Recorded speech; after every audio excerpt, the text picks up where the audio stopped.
And this week was a very, very hard week for me. There's 3 different lawsuits I'm fighting all at the same time right now. I think all of them are going to resolve very positively, but it's been very stressful because the third one hit me out of nowhere this week. I did not expect it. There's a woman who's been suing me every 3 months for 6 years. She's addicted to it. And the Colorado system just doesn't stop her from doing this. I don't read them. We just throw them in the box. I usually don't even respond. They always get dismissed. But she just did it again, and I found out on May 7th that I was supposed to be in court on May 8th. Well, everything got kind of thrown off. The deadline got extended, but it's just all lawfare. So it's very difficult to be constantly sued. It's not a fun thing, and that's another thing I have in common with Trump. I have consistently been getting these things happening. A lot of it has to do with Stavatti.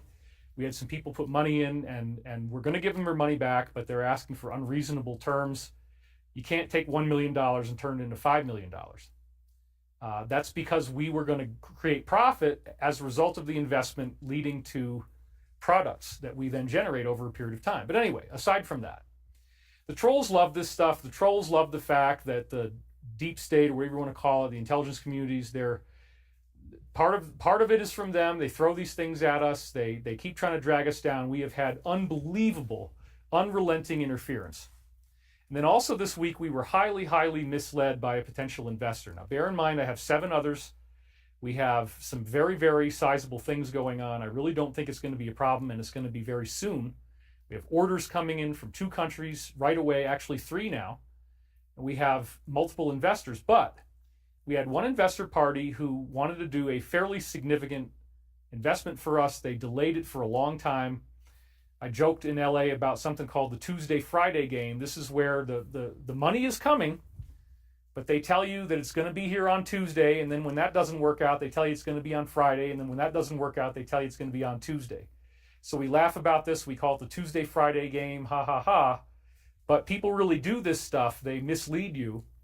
And so we had a conversation with these people. I was on the call. It seemed to go very well. It sounded like they were about to close. And if that had been the case, if they had been true to their word, then right now, by this Sunday, I would have already had all those bills paid, all the lawsuits would be gone, everything would be fine. Instead, they talked to us on the phone. They gave no indication that they were going to come back with this comprehensive, I mean, it had 8 main parts, but then each part had like 5 subsections. So like they came back with like 40 different caveats. And it was essentially a blueprint for a hostile takeover of our company. They wanted information about our shareholders, their names, their addresses, their contact info, how much money they put in, what percentage of the company they have. There's something called no foreign, NOFORN, and that means that no foreign actors are allowed to have this confidential information about our board of directors. So we can't just give that information out. And then probably one of the most upsetting things was that they wanted to have an officer who has to approve every single transaction that we spend money on, even though they were only going to be investing a small percentage of the money we intend to raise. So no, we can't have one person who has a veto power over everything we do, especially if this person, by his own statement of admission, refuses to read our paperwork. He just wanted to put money in and not look at it. Well, you can't do that and also control everything that we do if you're not going to pay any attention to it. So as far as I'm concerned, the deal is toast. I felt highly disrespected. And in fact, it was bad enough with this and all and the lawsuits and everything else going on that I actually did have a relapse. I used medication because I was just so stressed out. I was so upset, and the betrayal was so severe.